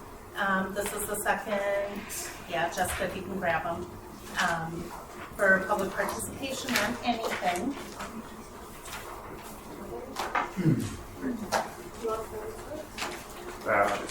Okay, Eric. Okay. Official. Eric. So I told you guys at last month's board meeting that I had a written response to the spectacle at the November board meeting. So I do have that prepared. I wanted to wait until the new board members were seated, actually, so I just kind of held it. I'm not going to read it. I'm not going to present it. I'm just going to give it to you guys to read. I don't think it needs to be discussed. The only thing that I'll say is what happened in November would never happen in my classroom. And think about the fact if your kid was me sitting over there, well, their character was called into question for 15 minutes straight in a public setting. And nothing was said by anybody in this room. Nothing. I would at least have the decency, if it would have been somebody else, to stand up and say, this isn't right. There's another way to do this. But none of you on this board, minus Miss Wilkes and Miss Corsi, said a word. It says a lot to me, and it's not a good impression. Because what does it say to our kids? You wouldn't want that to happen to your kid in their class, where a teacher would allow 5 kids to get up and say whatever they want about your kid. Nobody's stopping it. Without all the facts. So this is the response. The only other thing I'll say is we were very diligent as a GAEA board to try and keep all of this out of the public eye. And we were denied at every step.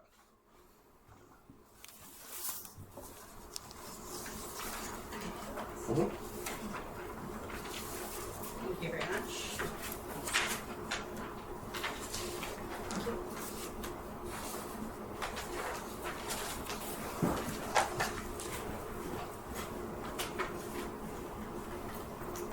I don't think, nobody else signed up, right? I'd like to. Okay. Well, You're good, Thank sorry. I was just writing your name down. Write me down. It's Kevin Nigg. I don't like microphones, but I'll at least point it toward me. So, I didn't fill out a sheet. You know why? I wasn't prepared. Why was I not prepared? Can't find the agendas on the school website. Ever. Where are you hiding them? It's been months. I look in board documents, I look in general documents, I look in Board of Education, I click on the plus, I click on all the meeting notices, they stop at 2022 in November. Just can't find the agenda. Somebody help me. Are you using the app or the website? Both. Okay. Yeah. Chrome, iOS, and Windows. 3 different versions. So I'm an IT guy. I know where your Amazon web store is. I can look through all the documents the school has ever published. The agenda is not easy to find. So, if you want better prepared people, please get this out a couple days before. So the thing that got my attention today was, once again, the endorsement of the KRESA enhancement millage. And I'm going to do this by memory because I didn't get to prep. I didn't expect this today.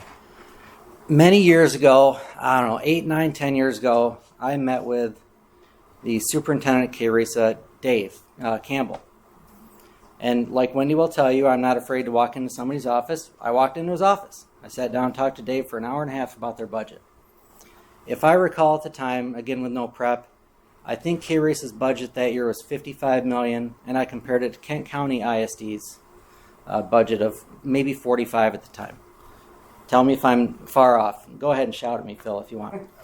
So I think today we're around 105, 110 million for KRESA and maybe 102 for Kent ISD. I think Kent County has about 100,000 students. I think Kalamazoo County has about 35,000 students. All of Philip's numbers that he puts up for our budget, we're about 15 million. I wasn't really looking, but that seems to be the target number, right? So that's about 7 times our budget to get up to the KRESA's 105, 112, whatever it is. They got 20 guys in there with suits making a ton of money. They don't have any vehicles that are 12 years old like we do. They don't have dingy carpet. They don't have tables that we're holding up with a book. May I?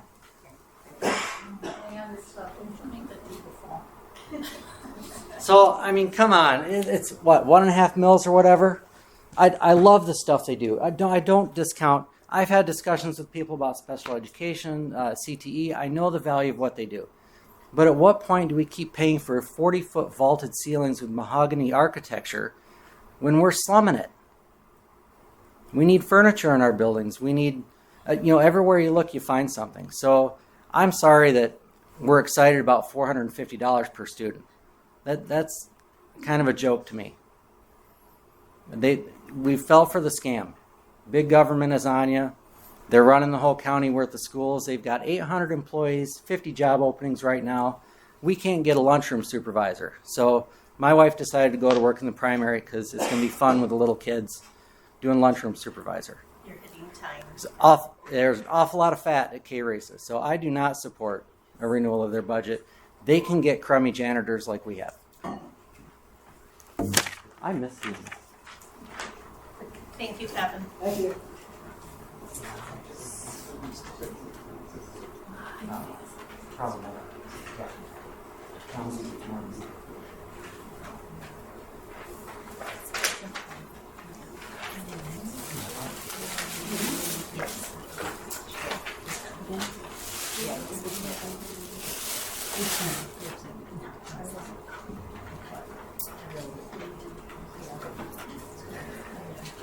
So, just real quick on a side note here for the agenda, under 10 business items for decision, we have A, the consent agenda for organizational meeting items, and B, regional enhancement millage election. C was supposed to be resolution to adopt the amended budget. I've been working hard all week, but my name missed that one, So could I have a motion to correct the agenda to add C under 10 for business items for decision, C adopt a amended budget for 2022-2023. I'll make a motion to add section C, adopt an amended budget for 22-23. I'll support. Thank you. Good. All in favor, say aye. Aye. All opposed? Passes 6-0. Thank you. Okay. So next up is 10 business items for decision. A is the consent agenda for the organizational meeting items. So there's a lot of things on here. So just as a quick, I'll bring up to approve the date, time, and places of regular meetings, and B, approve date, time, and place of committee of the whole meetings. Do we want to change or no, the time? Okay. Maintain it. Maintain at 6:30, okay.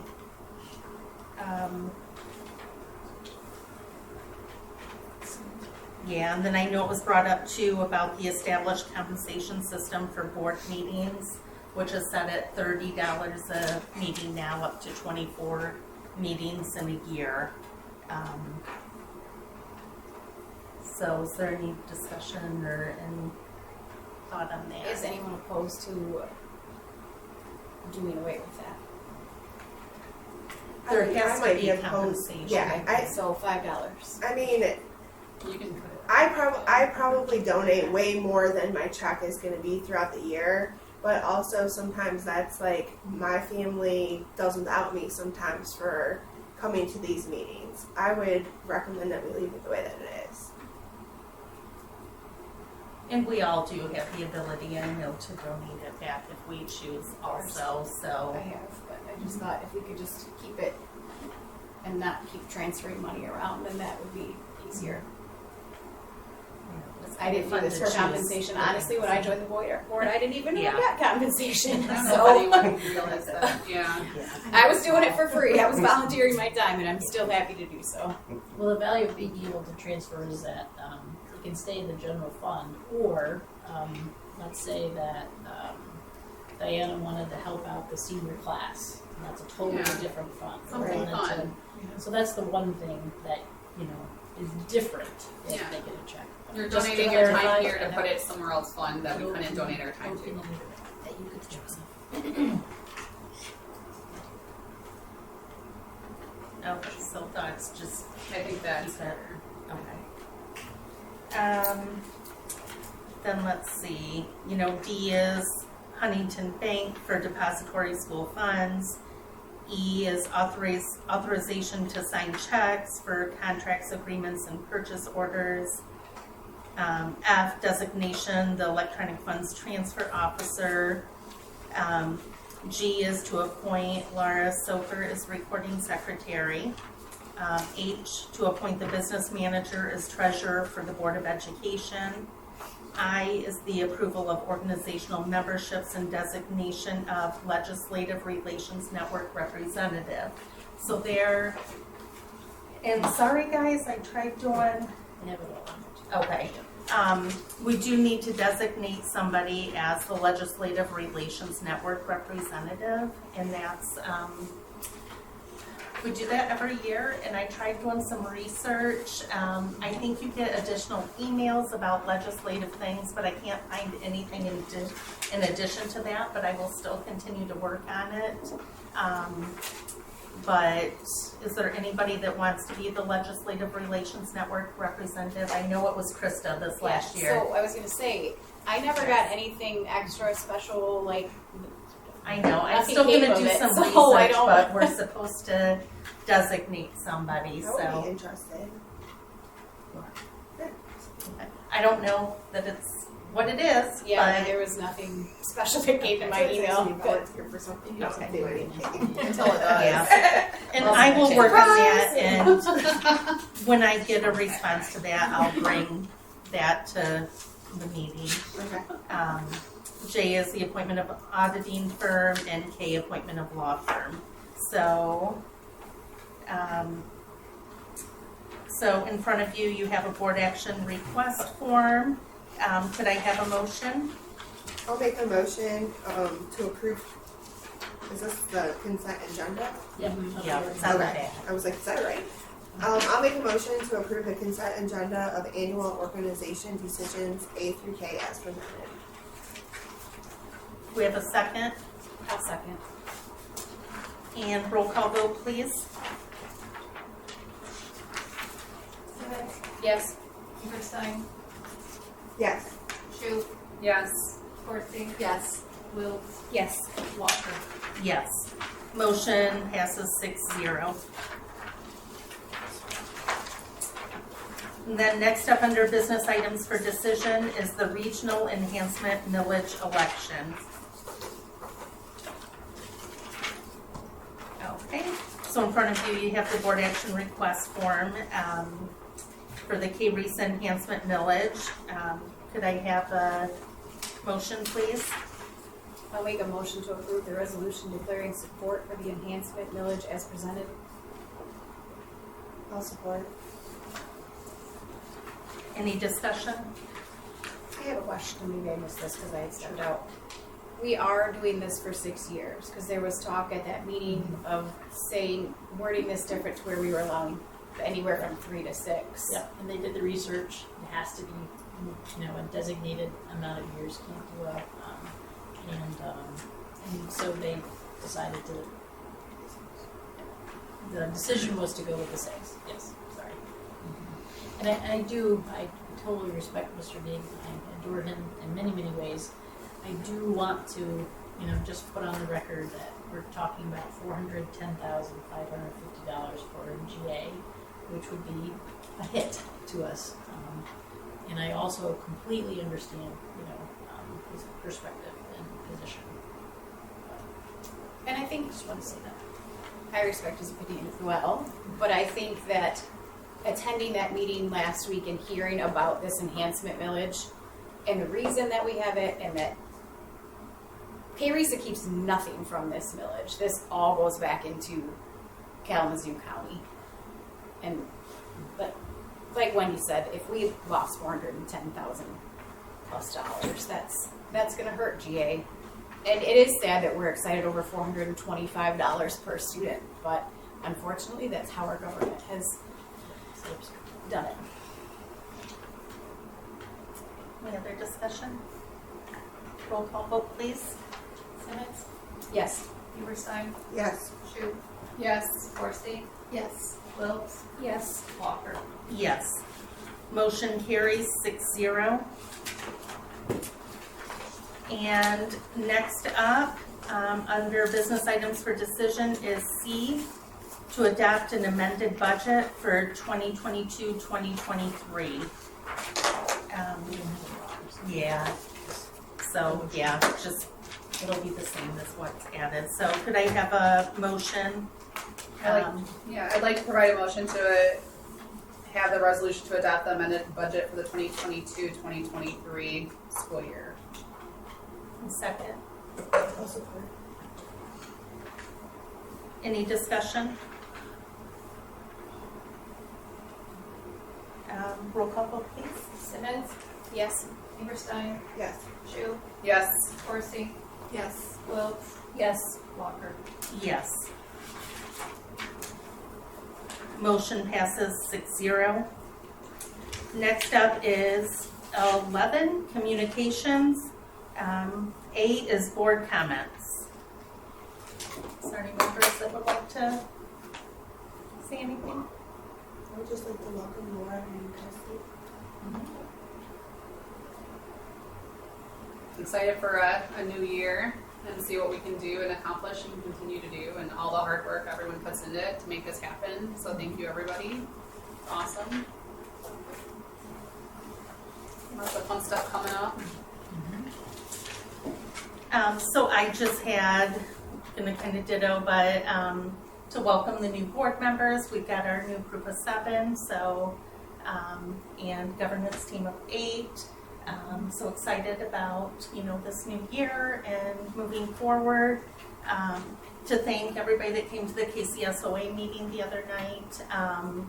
It was regarding the big part of it, the enhancement millage, but also Kalamazoo County Health Department was there. They were honored for the work that they did through all of COVID. I know they had many times they were out in the schools meeting with superintendents, and they help us throughout the years, even without COVID. They talked about EEE when they were working with the districts, just normal health things, but yeah, honoring those workers that worked during COVID and helping the districts. Hope you enjoyed it. Next up, under communications, is superintendent update. Yes, so got a couple here. I'll try to go fast. I know it's almost 8:30. I do want to address the custodial contract and some of the issues. I know that I think I talked about it once during the board meeting, and unfortunately it hasn't gotten better, it's gotten worse. So just recently they had a new hire that they never trained, so Frank had to do it. We had 2 evening basketball games, and they didn't have anybody on staff, so unfortunately it meant the next morning our own staff, including Andy and Frank, had to do a lot. So we're heading back to the attorney, and we'll be talking with him about options. And as soon as we have some, we're certainly thinking about A, B, and C. But until we meet with the attorney and move forward, we can't give you any resolution. But I think some of the buildings are doing better than others, but this is the building that gets the most use and just not acceptable. So we're working on that. Please know, and we'll let you know. I'll let you know if there's any updates and when they happen. Yes. Sorry. Yeah. Okay. The RAM announcer, given what you just saw about our budget, I would like one more time to try and convince you not to go paper. It saves us several $1,000s, and we can get it out electronically.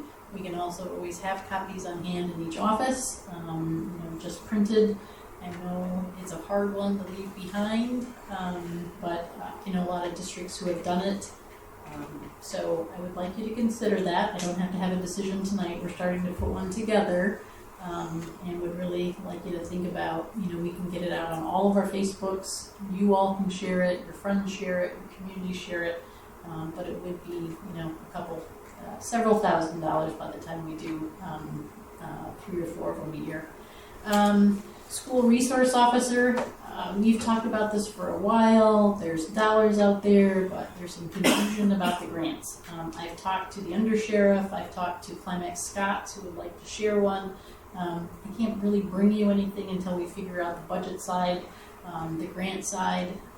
As we know, this budget got passed, and then all these additional funds, and then all of a sudden everybody's scrambling, well, how do we get this to districts and actually make it work? So Philip's working on that one for me. Grow Your Own. I want to send kudos out to Teresa and Sean. They took this one on. Grow Your Own is an attempt by the state of Michigan to address the teacher shortage. And they have 3 pots of money.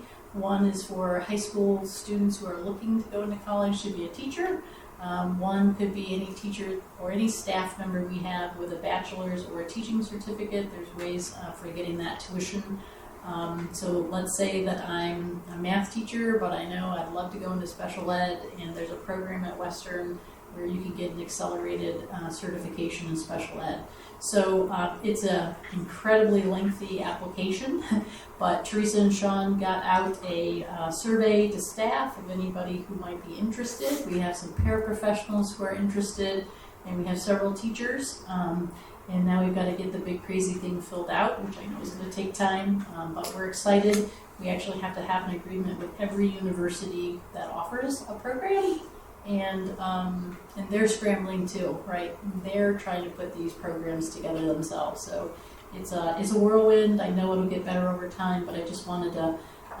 I'm excited that we have staff who want to do it, and I appreciate others. Lots of them. 22. Yes, exactly. 22. I know. That's wonderful. I mean, there's only this much funding, right? So depending on how much interest there is across the state, we'll see how many people can get funded. But that is super exciting. I mean, why wouldn't it be, right? Tuition is expensive, and then unfortunately, we don't get enough funds from the state to pay them as well as that we need to. So we had talked about revisiting merit pay after we saw the budget, so I will put that on the cow, if that's okay. We'll make sure that gets on the February cow. Esports, they need 1 more month, Caitlin O'Donnell does, to put it all together. She just wasn't quite ready with, the quick 2 weeks of vacation there.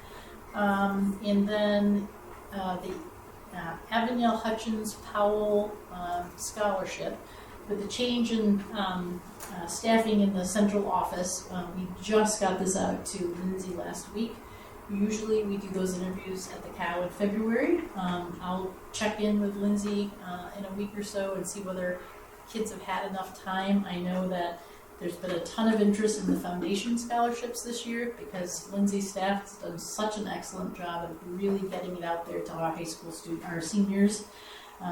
So I'm putting my fingers crossed that we'll get some interest, and just know that our apologies, we just didn't get it out before the Christmas holidays.